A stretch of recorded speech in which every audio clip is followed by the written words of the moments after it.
Bonjour à toutes et à tous et bienvenue pour cette nouvelle vidéo Aujourd'hui nous allons commencer par un rapport de la Cour des comptes, et de ce fait un organisme quand même officiel, qui tire à boulet rouge sur des politiques qui ont émergé depuis ces 10 ou 20 dernières années concernant le système de santé d'une manière générale.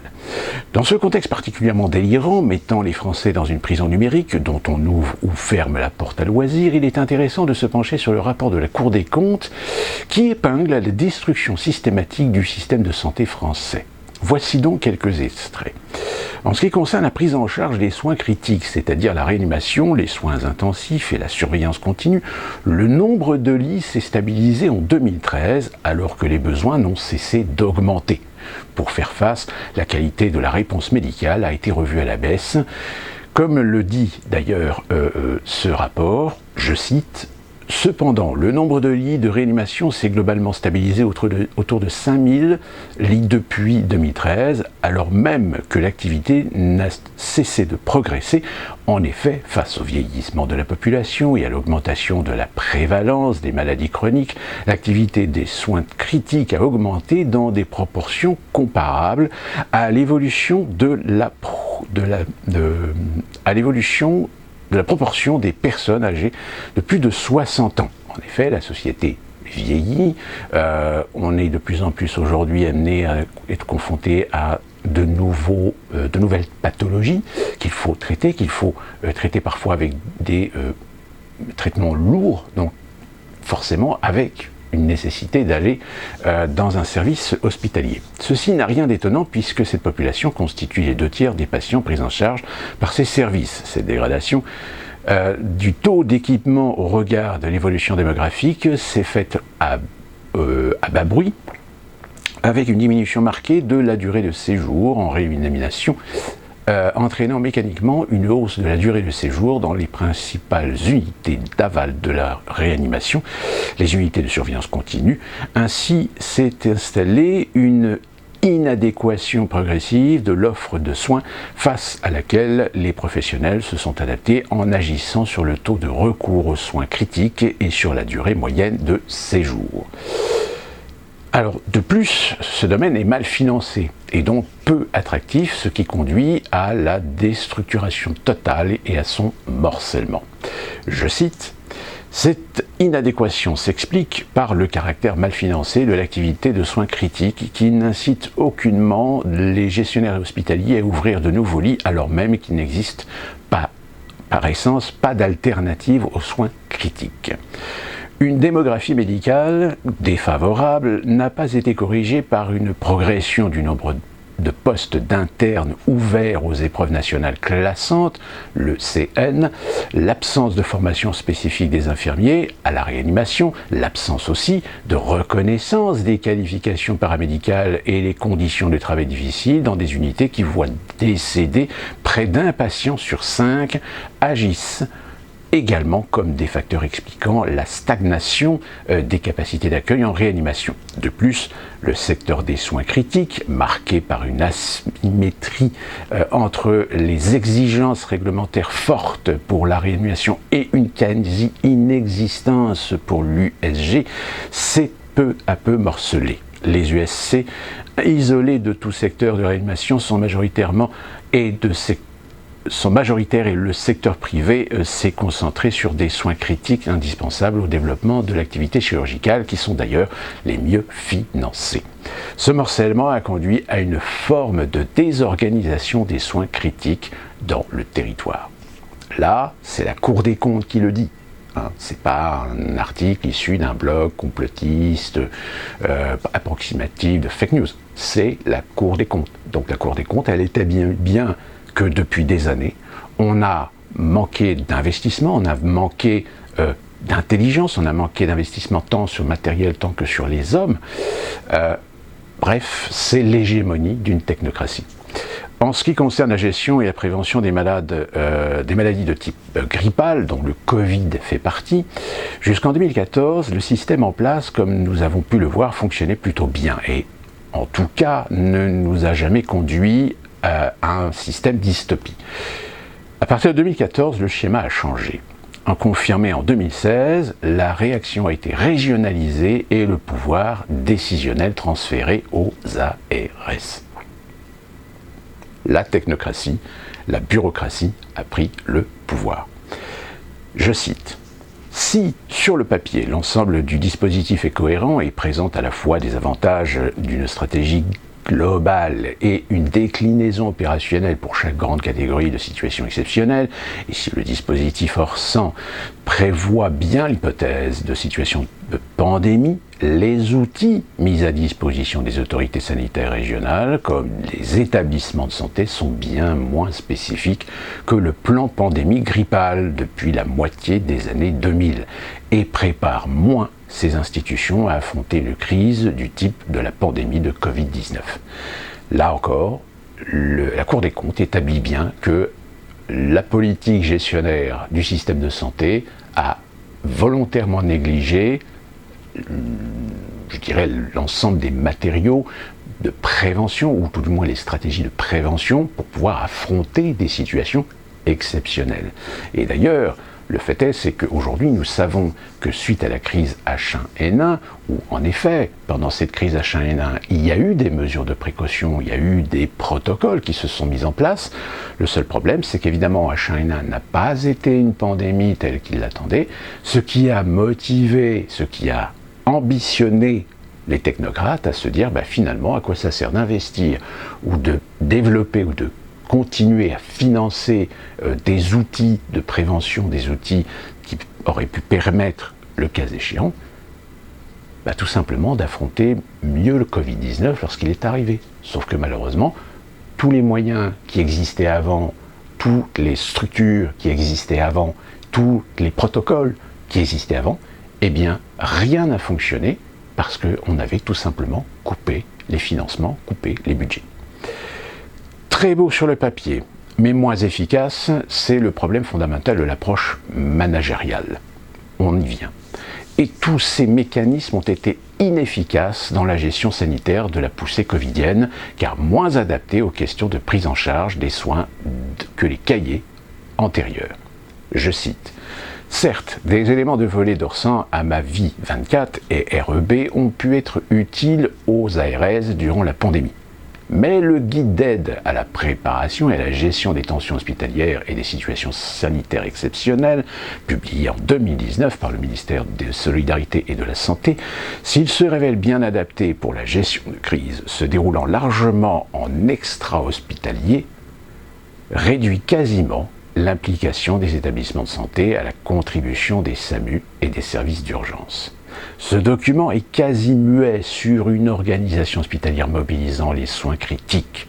De fait, à la différence des plans et cahiers des charges spécifiques à une pandémie grippale entre 2004 et 2011, les documents officiels en vigueur au moment de la pandémie ne comportaient ni consignes ni orientation particulière pour parer au risque de la saturation des réanimations autorisées. C'est-à-dire que pour couvrir la baisse des budgets, la réduction des moyens, on a établi un rapport, une procédure qui laissait un flou sur comment organiser, comment gérer la situation dans certains services, dans certaines structures hospitalières. Ce qui est particulièrement pointé du doigt est l'absence de prévoyance d'un afflux de patients dans ces nouveaux plans. Seule la déprogrammation des actes médicaux non urgents est citée. Donc, on gère encore une fois par une baisse de la qualité de la réponse médicale.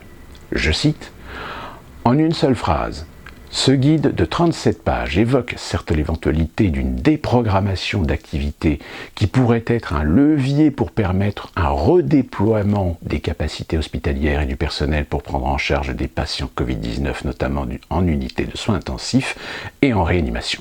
Mais en aucun cas, ce guide ne prévoit, en cas de pandémie virulente, un afflux massif vers les soins critiques et, a fortiori, une montée en puissance des capacités de ces derniers. L'idée d'un doublement progressif des capacités en réanimation qui constituait l'ossature des plans pandémiques grippales est absent. Toutes les stratégies se concentrent sur la sélection d'hôpitaux de référence, la gestion des entrées à l'hôpital, les urgences, les capacités d'isolement et de diagnostic des malades. La sélection d'hôpitaux. Donc là, vous avez bien, la Cour des comptes pointe le doigt sur un protocole qui consiste à reconcentrer l'ensemble des malades Covid sur un certain nombre d'hôpitaux, et non pas l'ensemble des hôpitaux, qui, s'ils avaient eu finalement les moyens, les structures, les organisations, les protocoles établis, eh bien, auraient pu très bien soulager les services de santé, soulager les services de réanimation. Et sans doute que notre gouvernement ne se serait pas servi de cet argument des saturations des services de réanimation pour tout simplement faire de la restriction sanitaire, du couvre-feu, voire du confinement. Et c'est bien la réponse qui a été apportée, la déprogrammation massive sans connaître les effets à long terme sur la santé publique, comme le souligne le rapport. Et les chiffres publiés en page 27 font réfléchir à ce qu'est une non-urgence. Je cite: « Les besoins programmés en réanimation, notamment ceux liés à une intervention chirurgicale lourde, ont largement diminué. La baisse de ces chirurgies majeures est apparue significative en avril, moins 50,3%, et en mai 2020, moins 35,3%, en comparaison des mêmes mois de 2019. De même, les séjours chirurgicaux, qui étaient en légère progression de plus 1,5%, au cours des mois de janvier-février 2020, au regard de 2019, ont connu une baisse de moins 36,5% en mars, moins 73,2% en avril et moins 47,1% en mai, sans aucun effet de rattrapage ne puisse être documenté au cours des mois suivants. Sur un échantillon de 4 interventions identifiées comme de bons marqueurs de la chirurgie programmée, moins de 2% de l'activité de l'année 2019 a été réalisée aux mêmes dates entre le 17 mars et le 10 mai 2020 et 35% entre le 17 mars et le 30 juin 2020.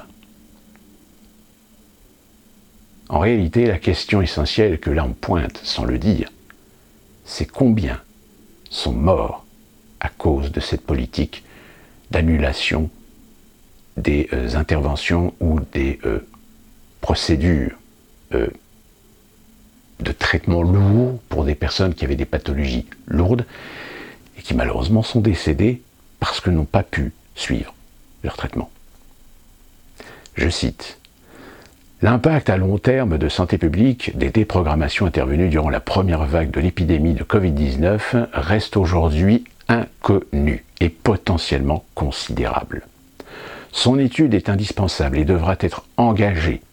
Les premières études réalisées à l'étranger sont en effet inquiétantes. À titre d'illustration, une étude italienne publiée en février 2021 met d'ores et déjà en évidence que durant la première vague épidémique, une forte baisse des séjours hospitaliers pour des infarctus du myocarde en région Émilie-Romagne, moins 42%, et de façon concomitante, une hausse de la mortalité extra-hospitalière pour cette même cause, plus 62% de février à avril 2020. C'est pas moi qui le dis, je ne l'ai pas tiré d'un blog complotiste ou de fake news, c'est la Cour des comptes qui le dit. L'augmentation des capacités d'accueil ont principalement été réalisée non pas par l'ouverture de nouveaux lits, mais par leur transfert. Le manque de personnel s'est également fait sentir puisqu'il existait déjà antérieurement des formations accélérées, des transferts de fonctions, des volontariats, etc., qui ont servi à cacher l'état de délabrement des services hospitaliers français. On se souvient, M. Sims, qui s'était vanté de retourner à l'hôpital pour aider. En plus de la question de la qualification professionnelle de certains de ces volontaires ou élèves proclamés infirmiers, une désorganisation en a résulté. Je cite: « Ces initiatives spontanées indispensables dans l'urgence ont parfois pu conduire, en raison de leur multiplicité et un brouillage de la communication en direction des mêmes publics. » Pour compléter le tableau, le problème de tension des équipements médicaux, d'approvisionnement en médicaments étant chronique, donc non lié au Covid, la réponse ici encore a été une baisse de la qualité de la réponse médicale, comme le rapporte et le souligne le rapport de la Cour des comptes à la page 38, je cite. Selon la CNP-ARMPO, il existe un état de tension clinique sur l'ensemble des équipements de réanimation, ventilateurs, pousse-seringues, échographes, systèmes de dialyse. Cette tension est massivement aggravée lors de la crise sanitaire. Comme pour les ressources humaines, la disponibilité des dispositifs médicaux et médicamenteux pendant la crise a pu être résolue par une réduction drastique des activités chirurgicales et interventionnelles. C'est-à-dire que en reportant ou annulant des interventions chirurgicales ou des soins courants, eh bien, on a tout simplement récupéré les stocks, les outils, les matériels pour les mobiliser pour gérer la crise Covid. Et sans que cela ne surprenne plus, aucune réponse structurelle ni stratégique n'a été apportée. Et les solutions d'urgence ne fonctionnent pas dans la durée. Évidemment, cela permet au gouvernement d'invoquer la prolongation du pass sanitaire, d'autant plus que l'efficacité à long terme de la spécialisation d'une partie de la réanimation autour du Covid s'appuyant justement sur le refus d'une vision nationale à long terme au profit d'une action ciblée, montre plus que ses limites depuis. Je cite, « Il est difficile d'apprécier l'impact de cette innovation introduite en novembre 2020 dans la structuration de l'offre en soins critiques et plus encore sur les parcours des patients au cours des deuxième et troisième vagues. Et cela d'autant plus que, selon le CNP-ARMPO, si la notion du SI Covid,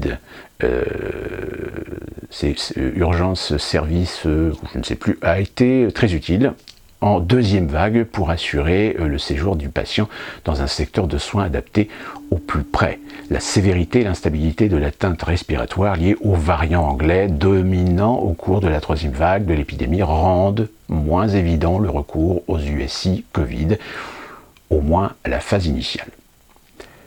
Sans aller dans le détail de tout ce rapport, il est important de noter que la Cour des comptes pointe à la page 57 le flou des données servant et portant de base à l'adoption de toutes les mesures liberticides sous excuse sanitaire. Alors attention là, concentrez-vous.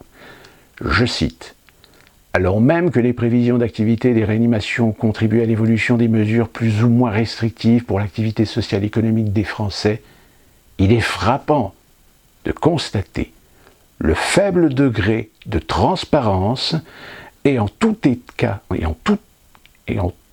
cas de rigueur dans la présentation des données des autorités sanitaires. » La Cour des comptes, dans son langage structuré, dit sincèrement qu'il y a un tel flou dans les données qu'on se demande s'il n'y a pas eu manipulation des données. Et plus concrètement, en page 58, enfin, le taux d'occupation des réanimations présenté par les autorités publiques ou par des sites internet publics à partir de données des Santé publique France sur le fameux data.gouv.fr est opaque à 3 égards. Il ne s'agit pas de réanimation, mais de l'ensemble des soins critiques. Il s'agit des lits occupés par des patients Covid à l'exclusion des autres patients. Et surtout, la référence est celle des capacités en soins critiques ou en réanimation d'avant-crise. Le nombre de lits de réanimation effectivement autorisés et armés n'a jamais été publié. Toutes ces remarques nous permettent de comprendre que l'incapacité de gestion des aspects sanitaires est principalement le résultat d'une politique de longue haleine, ayant conduit à la déstructuration du service de santé français. Mais le manque de volonté des autorités publiques de réagir suite à la première vague de manière systémique pour redonner les moyens techniques, financiers, personnels à l'hôpital public, cela, couplé avec l'étrange imprécision des données servant de base à l'adoption de toutes les mesures politico-sociales surréalistes, mettent en exergue la dimension politique, voire civilisationnelle, révélée par cette crise. Ce que je viens de vous donner là, c'est un rapport officiel d'un organisme officiel qui s'appelle la Cour des comptes. Est-ce que BFM, LCI, CNews, France Télévisions, TF1 vous en ont parlé? Non.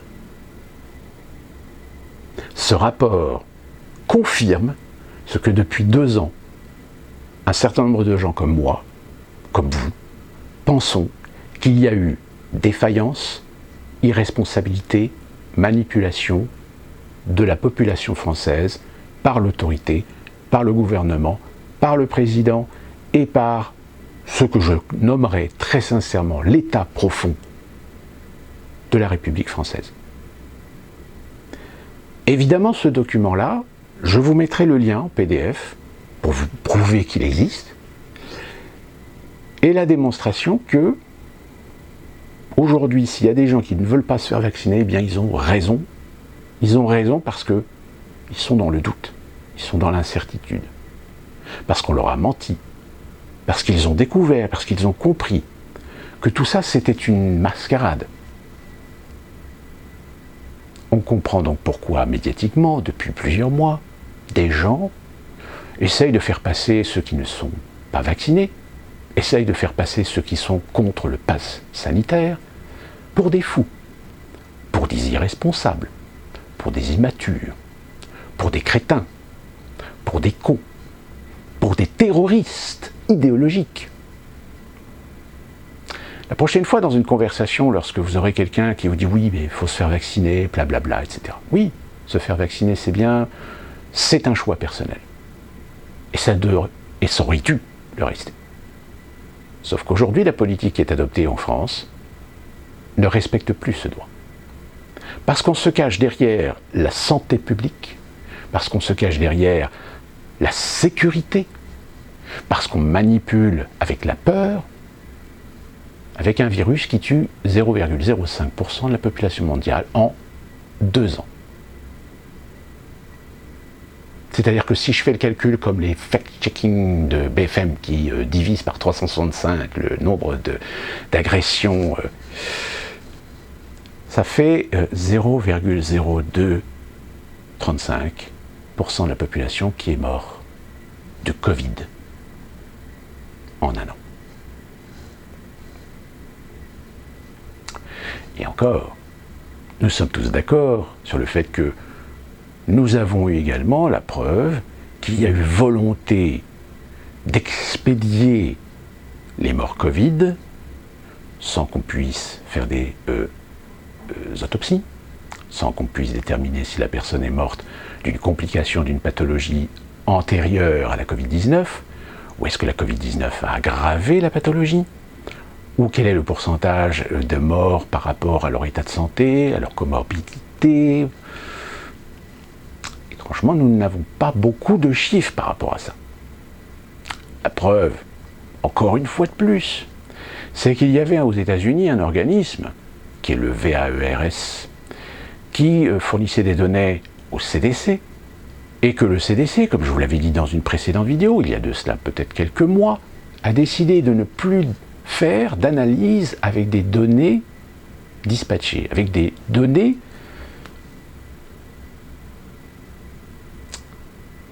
je ne me souviens plus du mot exact, mais c'est en fait tout simplement de faire une étude beaucoup plus précise, beaucoup plus pointue.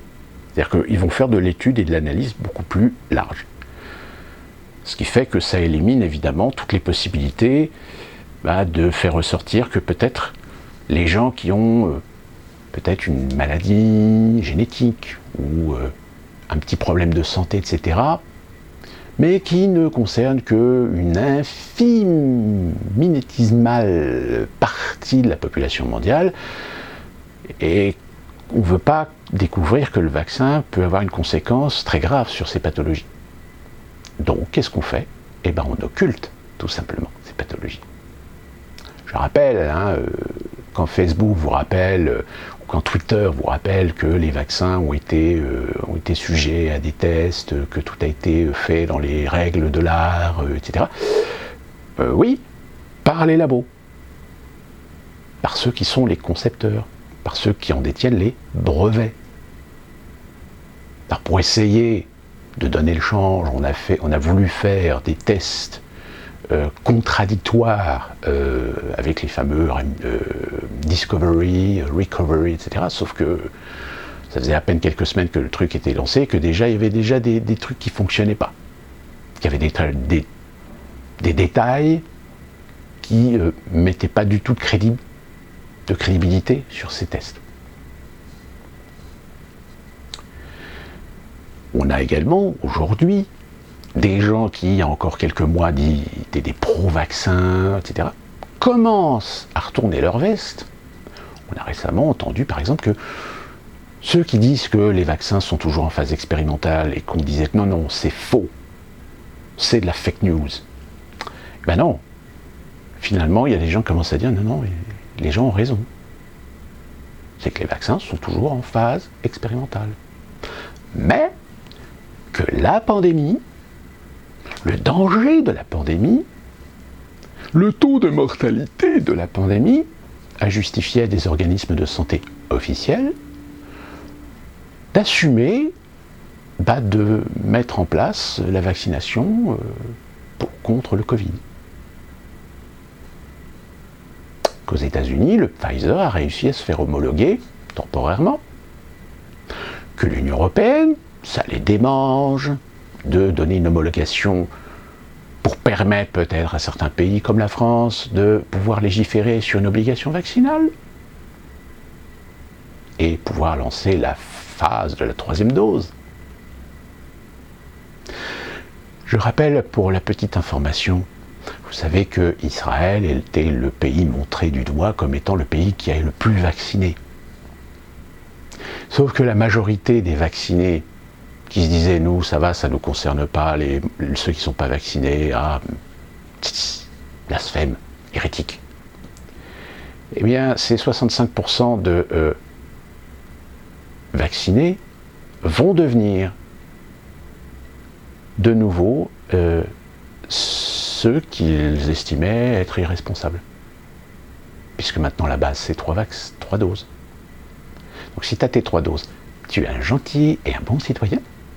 Par contre, si tu restes uniquement qu'avec tes 2 doses, tu es un mauvais citoyen. Donc, n'hésitez pas à relayer ce document que je vous donne de la Cour des comptes, parce que je pense qu'il est utile. Il servira certainement de bons arguments contre ceux qui croient au Père Noël.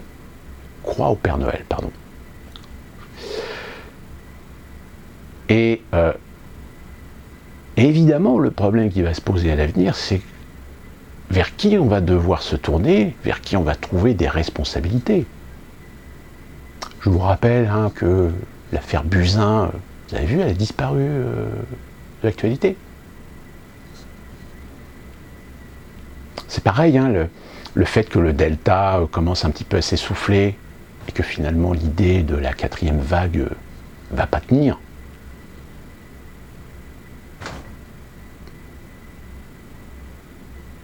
À réfléchir sur la question.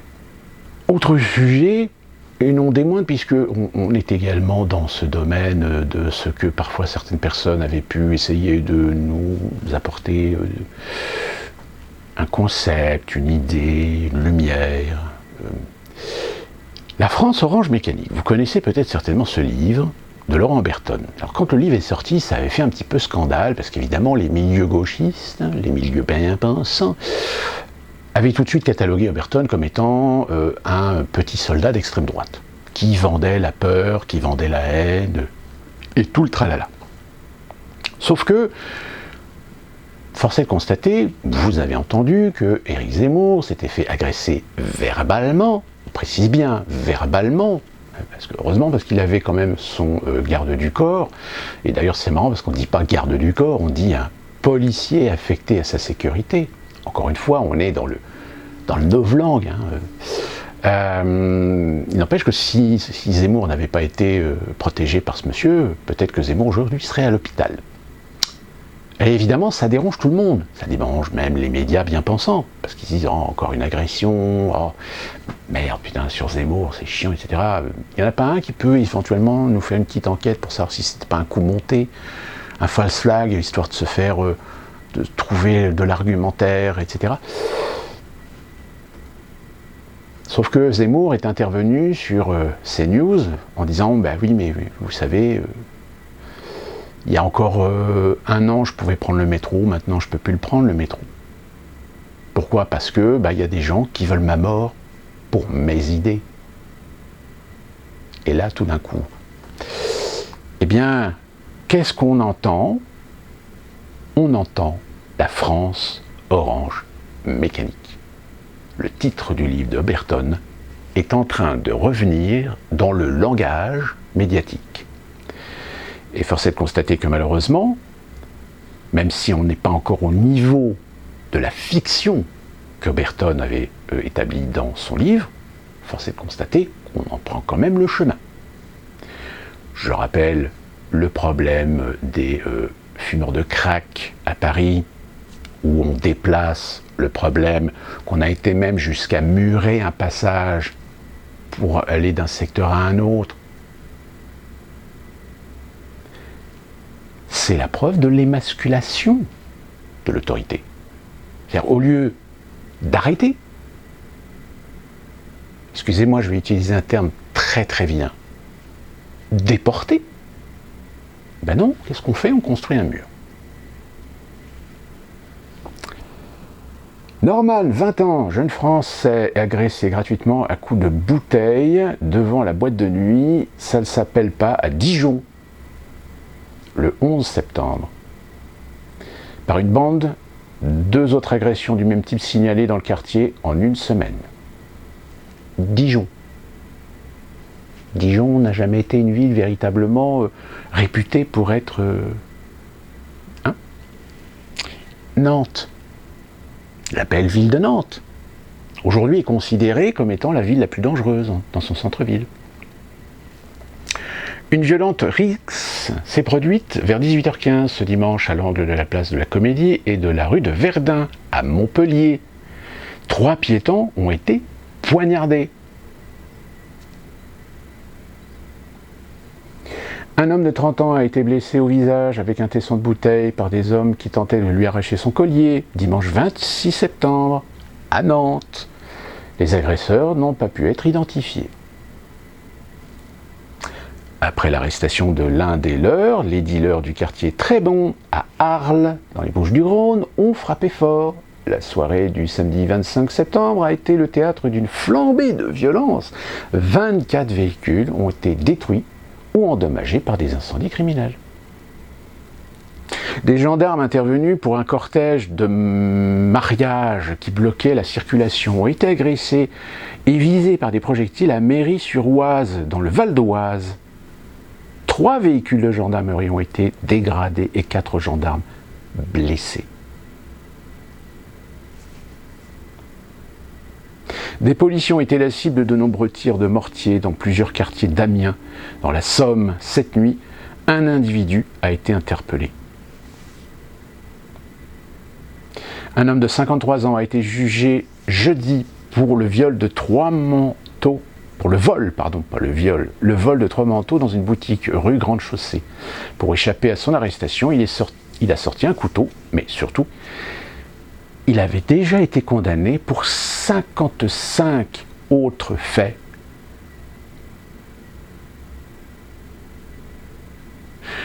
Un jeune gendarme adjoint volontaire affecté à Sous-Forêt dans le Bas-Rhin a été jugé par le tribunal correctionnel de Strasbourg pour violation du secret professionnel. Accusé d'avoir diffusé l'identité de ses collègues, il a écopé à 15 mois de prison avec sursis.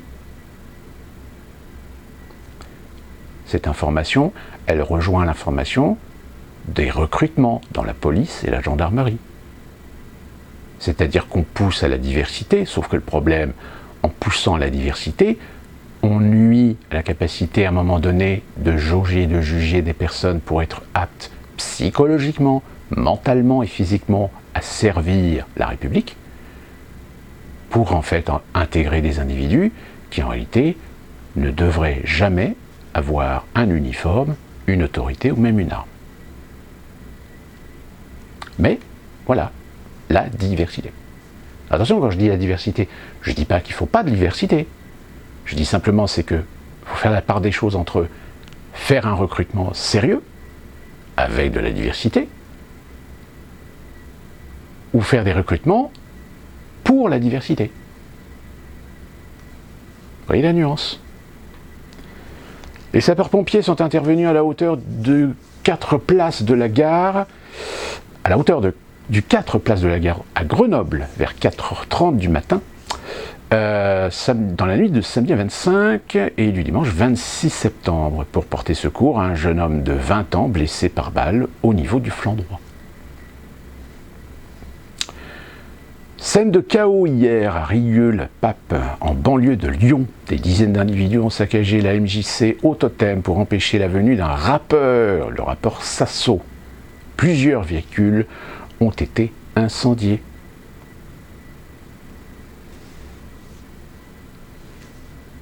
Et ce que je viens de vous donner là, ce sont des faits divers relatés par la presse.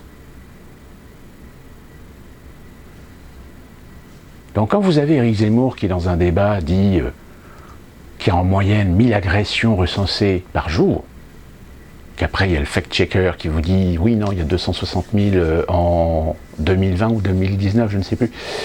On a divisé par 365 jours, hein, donc ça fait 700. Donc, monsieur Zemmour, vous avez tort.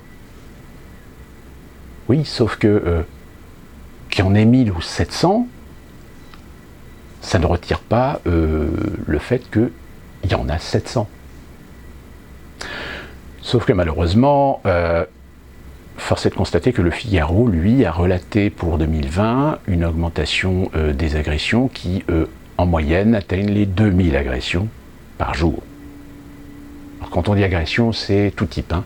Agression verbale, insulte, racisme, agression physique, usage d'armes blanches, armes à feu, etc. Hein, ça, voilà, ça englobe tout, hein, si vous voulez. Mais recensé. C'est-à-dire recensé, c'est-à-dire qu'il y a soit des plaintes ou soit inscription au registre des mains courantes. Ça compte pas les agressions, les propos racistes, les agressions, les propos misogynes, machistes, les harcèlements sexuels que subissent un certain nombre de gens, mais voilà, qui sont déjà un petit peu dégoûtés par comment fonctionne le pays, et ils n'en font pas ombrage, ils ne vont pas porter plainte, etc. La France, Orange Mécanique. Alors évidemment, il y en a certains qui disent oui, mais ça a toujours existé, les faits divers, mais vu Internet, ça expose beaucoup plus, et en plus de ça, ça sensibilise beaucoup plus à la violence de la société, mais bon, finalement, la société, voilà, elle a toujours été violente. Il y a un moment donné où il faut se faire la part des choses en se disant, est-ce qu'il faut laisser faire parce que ça a toujours existé? Donc émasculation, donc impuissance, donc non-volonté, pas d'ambition de résoudre le problème, donc laissons continuer les choses. Et le fait à un moment donné de se poser la question, mais pourquoi ça a toujours existé? Donc ça veut dire que l'État, ça veut dire que les politiciens, ça veut dire que les idéologues sont responsables de cette situation. Sauf qu'évidemment, ça c'est un constat que nous ne verrons que très peu dans les débats à venir de la campagne présidentielle 2022. Et enfin, je vais terminer avec une autre affaire, une affaire qui, je dirais, était plus ou moins connue par ceux qui suivent un petit peu les différentes tendances qui existent sur Internet, et plus particulièrement le fameux site de Denis Robert, Blast. Blast qui avait fait une petite enquête très intéressante sur les milieux de la corruption liés au Qatar. Et dans cette enquête, ils avaient impliqué BHL. BHL, ah, mon Dieu, diffamation, je porte plainte. BHL a porté plainte contre Blast, sauf que, au vu des éléments qu'il y a dans l'enquête, la Cour a débouté BHL. Silence absolu des médias sur l'affaire du Qatar impliquant Sarkozy et BHL après que Blast, le média de Denis Robert, ait été relaxé suite à la plainte de BHL contre l'enquête qu'avait menée justement Blast. 23 novembre 2010 au 21 novembre 2022, 12 ans se sont écoulés depuis le déjeuner de l'Élysée décisif pour l'attribution de la Coupe du Monde de football, sur lequel la justice enquête toujours. Au cours de cette rencontre, initiée par les Qataris, Nicolas Sarkozy, président de la République en exercice, a convaincu Michel Platini, à l'époque président de l'UEFA et membre du comité exécutif de la FIFA, de voter en faveur de la candidature du Qatar. L'élite du football se prépare ainsi à changer de continent. Les USA étaient alors favoris. Pour se retrouver donc dans ce pays minuscule où se jouera de novembre à décembre 2022 la 22e édition du Mondial. Ni Star, ni ses dirigeants ne seront dépaysés tellement ils se sont accommodés ces dernières années à l'omniprésence du Qatar, désormais acteur majeur du football professionnel, puisque je rappelle, le PSG appartient au Qatar, aux Émirats. Qatar ou Émirats, je ne sais plus, enfin. C'est à peu près la même région. Pourtant, il apparaît de plus en plus probable, à la vue des nouveaux documents qui nous sont parvenus, que le Qatar, au plus haut niveau de l'État, a mis en place, pour parvenir à ses fins, une vaste campagne de corruption active pour tenter de s'assurer les soutiens de personnalités politiques et de dirigeants du football mondial. Je vous mettrai le lien de ce sujet, mais en réalité ce sujet soulève finalement ce qui est devenu, on va dire, presque une pratique. Parce que oui, soyons honnêtes, aujourd'hui il n'existe pas de compétition internationale médiatiquement couverte qui aujourd'hui sont des enjeux économiques importants. Je rappelle, pour référence, les Jeux Olympiques qui avaient été créés par Pierre de Coubertin avaient pour but de rassembler dans la paix, dans la neutralité, une compétition sportive internationale sur un certain nombre de sports. Sauf que, il est arrivé une époque charnière où la direction, ce qu'on appelle le CIO, est tombée entre les mains d'un certain Juan Carlos Samaranch. Et Juan Carlos Samaranch, en 1984, pour les Jeux Olympiques de Los Angeles, va apporter une révolution. La libéralisation du financement des Jeux Olympiques. C'est-à-dire qu'à partir de 1984, les Jeux Olympiques ont commencé à devenir non plus une compétition sportive, mais un support médiatico-politico-commercial. C'est-à-dire que vous avez des partenaires officiels qui financent évidemment le CIO pour être les partenaires officiels. Nommons Coca-Cola, par exemple, produit qui correspond bien à l'image du sportif qui veut rester en bonne santé. Et on se traîne comme ça depuis des années des Jeux Olympiques qui en réalité n'ont d'olympique que le sport, parce que pour le reste, eh bien le reste c'est une foire. C'est une foire commerciale, c'est une foire où tout le monde veut en croquer. Et ce qui fait que il y a une surenchère, et cette surenchère, évidemment, elle implique que les villes qui organisent, ou les pays qui organisent ces Jeux Olympiques se disent c'est une manne financière, c'est un attrape-touriste, donc ça va être intéressant de pouvoir capter justement l'intérêt du monde et le tourisme grâce aux Jeux Olympiques pour faire du bénéfice, pour faire du gain. Sauf qu'en effet, si les entreprises qui ont des contrats et des licences, des franchises avec le CIO pour utiliser l'image, pour utiliser le logo. Puisque je rappelle, à Paris, tous les commerçants qui voudraient éventuellement utiliser le logo pour participer au grand événement des Jeux Olympiques 2024, eh bien, risquent de voir arriver la police chez eux pour usage frauduleux du logo sans licence. Et oui, ça marche comme ça. Il faut payer. Sauf que, en effet, comme je disais, les entreprises officielles, elles se font du pognon. Elles se font d'autant plus du pognon que dans les cercles olympiques, ils sont de facto, par accord signé avec les pays organisateurs, défiscalisés.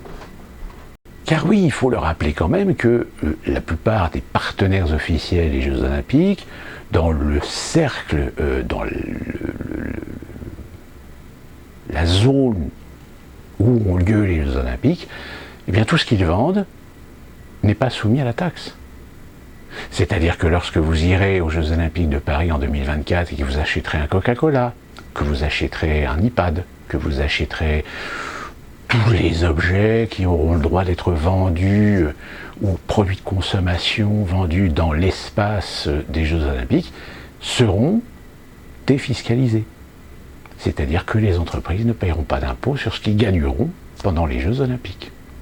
En revanche, ceux qui pourraient éventuellement tirer profit de la situation du fait que ça va ramener des gens, et par contre, eux, ils vont se taper évidemment toutes les taxes habituelles.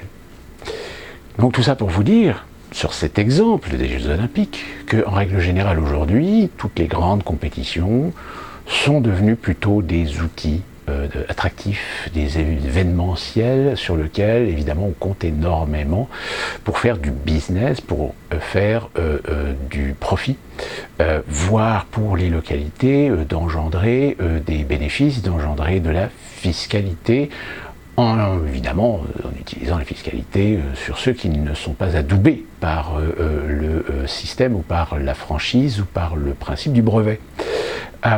Tout ça pour vous dire que malheureusement, du fait que, en effet, ça peut aussi servir d'outil politique. Je veux dire, quand on organise les Jeux Olympiques d'hiver en Russie, à Sochi, ou quand on a le Pékin, forcément, derrière, c'est une possibilité pour le pays d'accueil de faire de la vitrine, de montrer ce qu'elle est capable, et puis aussi de faire jouer aussi ses intérêts économiques. Donc, évidemment, quand le Qatar organise le mondial, c'est forcément dans un but bien précis, c'est d'essayer de focaliser le regard médiatique du monde entier sur le Qatar et l'occasion du Qatar de faire la démonstration de ses attraits économiques.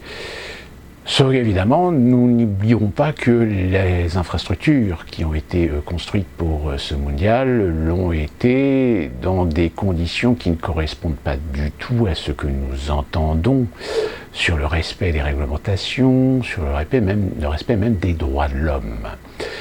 Sauf que voilà, encore une fois de plus, pour la raison de l'argent, pour la raison du profit, eh bien, on fait l'impasse sur ces valeurs idéologiques, sur ces valeurs humanistes, parce que le mondial, c'est le mondial, parce que comme les Jeux Olympiques, comme les grandes compétitions sportives qui sont organisées à travers le monde, eh bien, ce sont des enjeux aujourd'hui financiers. C'est-à-dire que la professionnalisation de certains sports font qu'aujourd'hui, des gens font du business et non plus du sport, et ne font plus du sport un divertissement, ou ne font plus du sport une sorte de message qui véhicule un certain nombre de valeurs.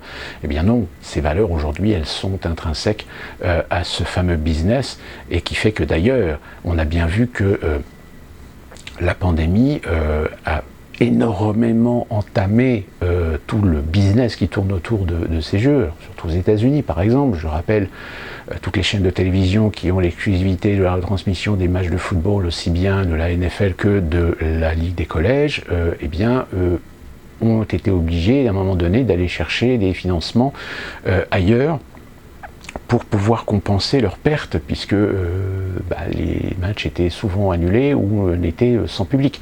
Et d'ailleurs, même encore aujourd'hui, même si on a retrouvé finalement une vitesse, on va dire, normale sur la compétition, je rappelle que nous sommes actuellement en pleine saison de football américain de la NFL, dont l'aboutissement, l'ultime aboutissement, c'est le fameux Super Bowl, qui a lieu, je crois, début février.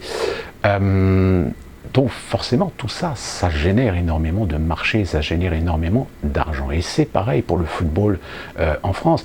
On se souvient de cette affaire où on voulait créer une ligue avec seulement les meilleurs clubs de la Ligue européenne, qui finalement a capoté, je crois, parce que fatalement, ceux qui détenaient le pouvoir sur la Ligue détenaient aussi tous les codes et toutes les décisions et tous les pouvoirs pour savoir à qui attribuer certaines licences, à qui attribuer certains marchés, à qui attribuer certaines exclusivités. Et de fait qu'aujourd'hui, la plupart des entreprises, et surtout la Ligue, c'est la Ligue européenne de football, je crois, c'est pas la FIFA c'est la France, c'est l'UEFA. L'UEFA a mainmise sur certains secteurs. Or, certains investisseurs voudraient bien pouvoir investir en dehors des réglementations et en dehors des principes de l'UEFA. Et c'est pour ça qu'il y a eu cette idée de vouloir créer une autre ligue, comme c'est d'ailleurs le cas aux États-Unis, puisqu'aux États-Unis, vous avez la NFL, mais vous avez aussi la compétition des collèges, comme vous avez également d'autres compétitions. Je crois que l'exemple le plus symbolique de cette multiplication de ligues, ça a été à un moment donné le catch. Bien évidemment, nous n'allons pas faire la polémique ni du débat sur le fait est-ce que le catch est un sport ou est-ce que c'est un divertissement. Je pense que nous savons tous de quoi il en retourne. Vous aviez la ligue officielle aux États-Unis, qui engendrait évidemment énormément d'argent, sauf qu'à un moment donné, il y a des jalousies qui se sont créées, il y a la volonté de vouloir créer des marchés parallèles, et donc il y a plusieurs ligues finalement qui ont fini par naître. C'est également le cas, je crois, pour le basket. Vous avez la NBA, la célèbre NBA, mais qui n'a plus l'exclusivité aujourd'hui sur un certain nombre de compétitions nationales aux États-Unis, puisque chaque État a pu créer ses propres compétitions, voire même des compétitions inter-États, voire même des compétitions nord-américaines, c'est-à-dire des compétitions qui regroupent à la fois les équipes mexicaines, américaines et canadiennes. Donc vous voyez, à partir du moment où il y a de l'argent, j'ai envie de dire, où finit le sport? Et je terminerai évidemment par cet exemple le plus flagrant, c'est aujourd'hui la valeur d'un joueur. La valeur d'un joueur.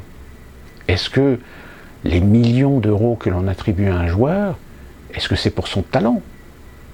Ou est-ce que c'est parce que c'est son nom? Force est de constater qu'aujourd'hui, on joue plus sur la starisation, des joueurs de football que sur leur réel talent. On en a un bel exemple. Là, ce fameux joueur britannique, dont le nom m'échappe, qui a fait quelques bons coups, si vous voulez, mais dans l'ensemble de sa carrière, on ne peut pas dire que ça a été un joueur exceptionnel. Et pourtant, on en a fait un produit. Beckham. David Beckham, ça y est, je me souviens de son nom. Donc, c'est encore la preuve que tout est bon aujourd'hui pour essayer de préserver un système capitaliste qui est prêt à investir et faire de l'argent sur tout et n'importe quoi. Et vous verrez, toutes les garde-fous, toutes les réglementations, comme je vous l'ai donné cet exemple de cette ligue qui voulait être créée en parallèle à l'UEFA, c'est parce qu'ils sont un petit peu à l'article de la mort. Donc ils veulent absolument essayer d'user jusqu'à la corde le potentiel, la capacité commerciale, de business qu'il peut y avoir autour d'un sport et autour des compétitions. Sauf que même quand ça déborde, quand ça pose des problèmes éthiques des problèmes de droits de l'homme, des problèmes de réglementation, des problèmes moraux, ah, là, forcément, il y a un moment donné où même les plus gros fans de football, les plus grandes fans de certains sports, à un moment se posent la question, se disent, est-ce que ça vaut vraiment le coup?